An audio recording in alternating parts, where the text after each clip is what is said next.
2025 was one of the best years for movies we've had in a long time. Between all the massively hyped up blockbusters to the surprise hits, it wasn't easy whittling them down to just my top 10. Before I can get right into it, I do want to lay down a couple of rules.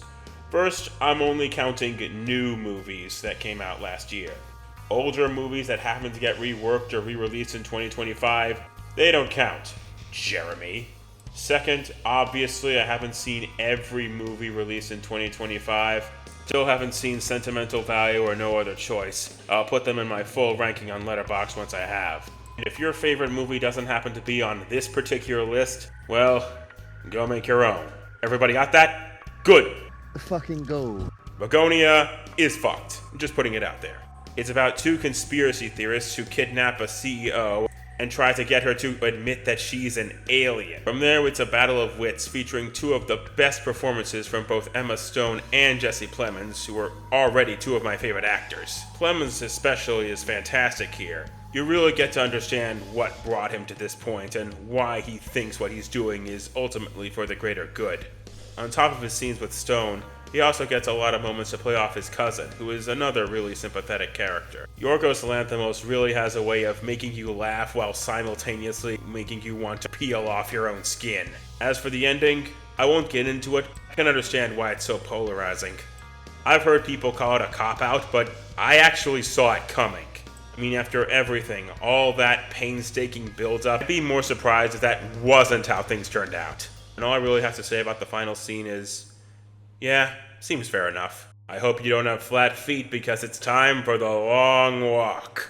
This was brutal. As the title suggests, the whole movie is just these 50 boys walking until there's one left standing. And it takes time to make sure you get to know all these characters, so when they get picked off, you feel it. Cooper Hoffman and David Johnson are unquestionably the standouts here. Their camaraderie is so infectious, and apparently this movie was shot in sequence, so you're watching their bond deepen over time. It does add some levity to a very bleak scenario, even though you know it's not gonna last. I'd say Mark Hamill's performance is a bit too over the top for a movie this grounded, and the ending just didn't do it for me. I get it. It ain't making me cry, but I get it. For some reason, big budget studio comedies are a critically endangered breed. The days of movies like Dumb and Dumber and Anchorman being box office hits are long gone, mainly because nobody wants to make them anymore. So when I saw them announce the Naked Gun reboot, it actually looking funny and people getting excited for it, I couldn't help but feel a tiny spark of hope deep inside of my long dead heart. And since it's on this list, it shouldn't surprise you. I thought this movie was pretty fucking funny. I think the only reason they cast Liam Neeson in this movie is because his name kinda sounds like Leslie Nielsen, but I didn't know how funny he could be. The way he delivers all this absurd dialogue with his trademark dead serious monotone just cracks me up. They pack so many jokes into an 85-minute runtime, it's kind of insane. And most of them work. But this was directed by Akiva Schaffer, who did Popstar, one of the funniest movies of the last decade, so it doesn't really surprise me. Like, just for an example, there's a scene involving a snowman that's so ridiculous it kinda has to be seen just to do it justice. They do a parody of Mission Impossible Fallout that legit made me laugh so hard I missed part of the next scene. And of course, this joke I'm just gonna let speak for itself. My brother, you shot him in the name of justice. That could literally be thousands of people. Shot him in the back as he ran away. Hundreds. Unarmed. At least 50. He was white. So you're Tony Royland's brother. I really hope that whoever ends up on top after all this studio buyout clusterfuck understands the value of high-budget studio comedy. 28 years later was one of the biggest surprises of the year for me. It's been a while since I've seen the other 28 movies, so I didn't really have that many expectations going in. But what I got kinda blew me away.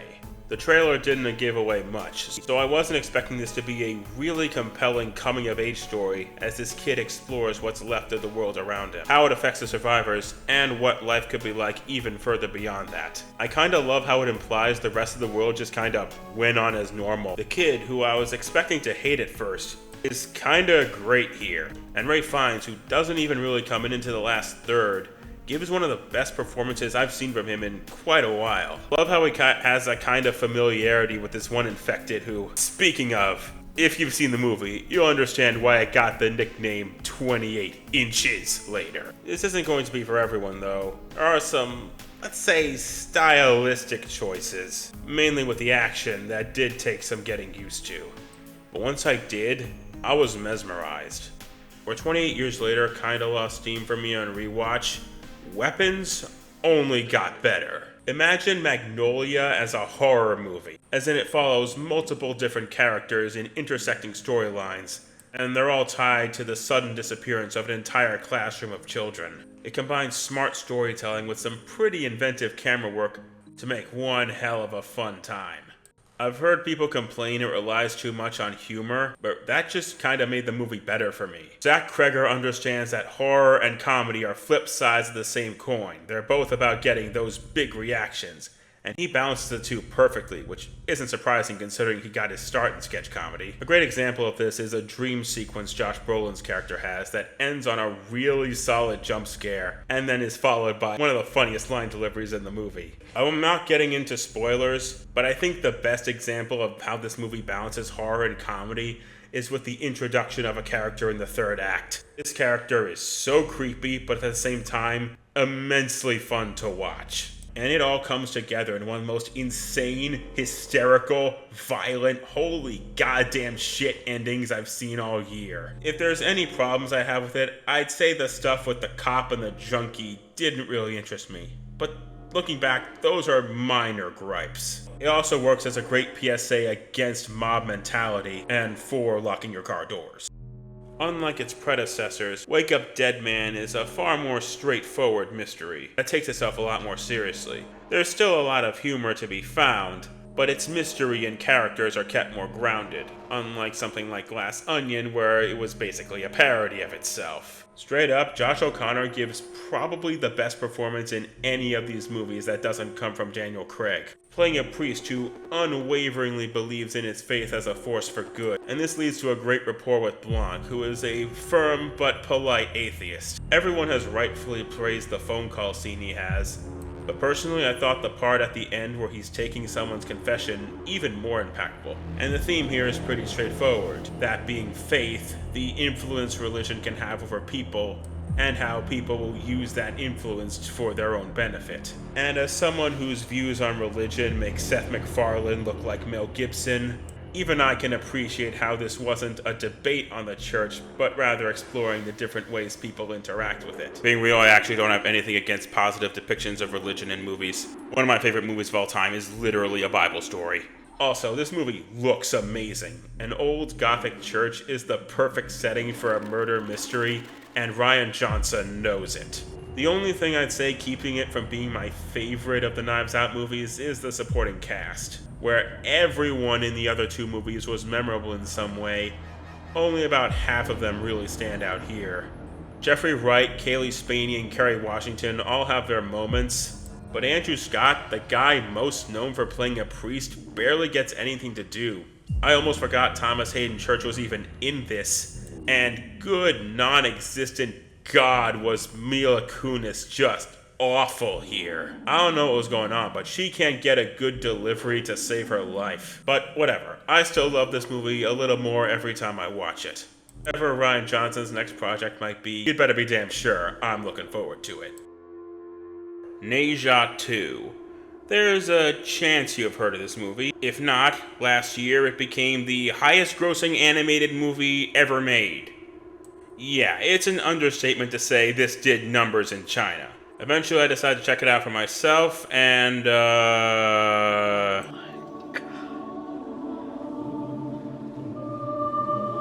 get it. Look, I'm a sucker for great fight choreography, especially in animation, and look at this!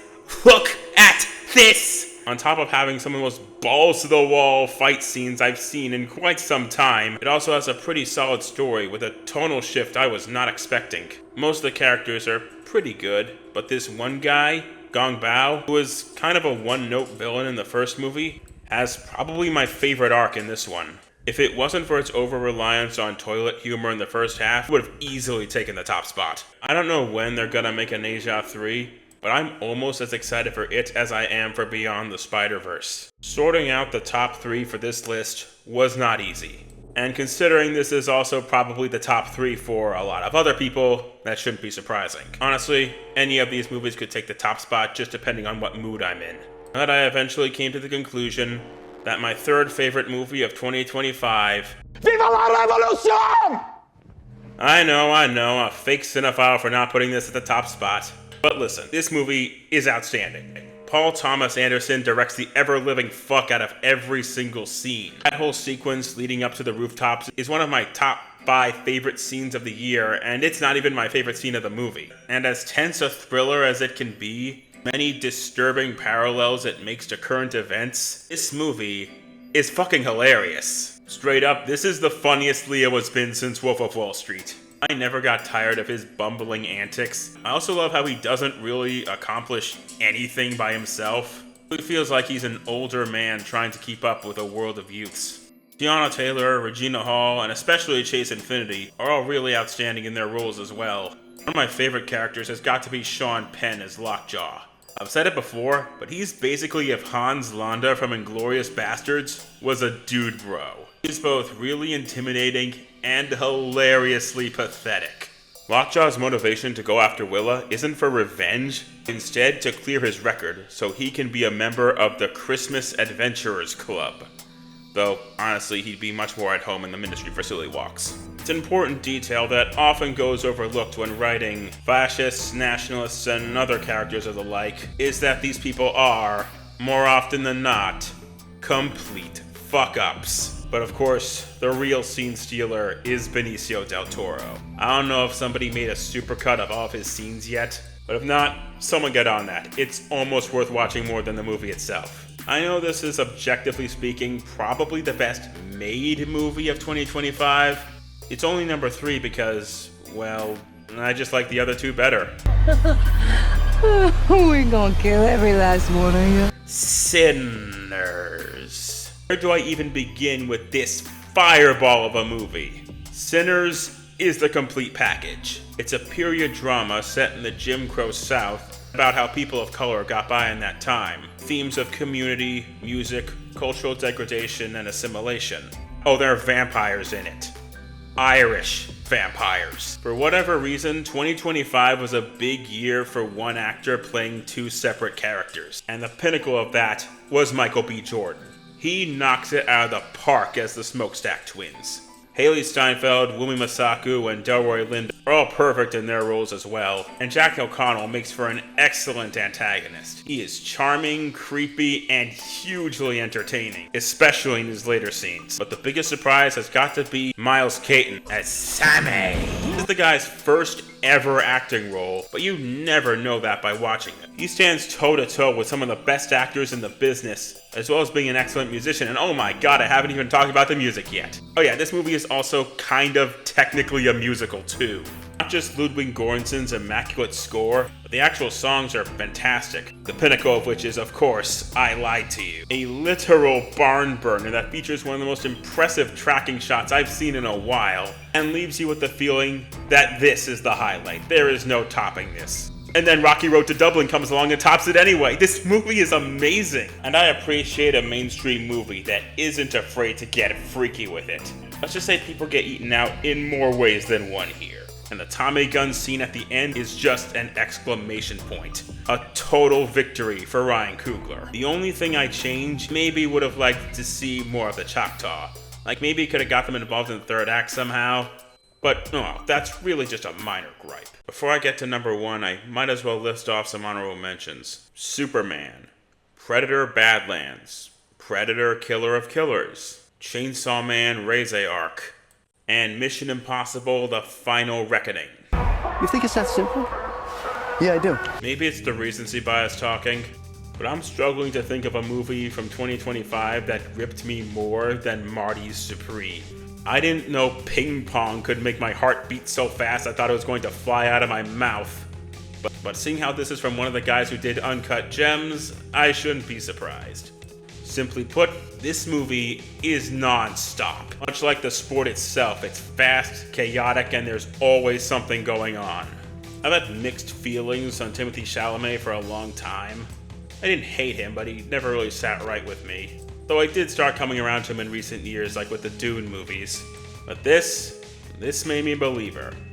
Much like the character he plays, it's clear he wants to be considered one of the greats, and this is nothing if not a leap in the right direction. You can tell this guy is willing to do anything to make a name for himself in the sport, whether that be robbing his boss, seducing a famous actress, or getting his bare ass spanked by the Shark Tank guy. There's something about Safdie movies that make you root for a guy who's, let's be honest, kind of a total piece of shit. And I like that. I like protagonists that aren't infallible paragons of righteousness. Ones that if I can't like, I can at least enjoy watching. It does help that almost every other character here is also kind of a piece of shit in their own way.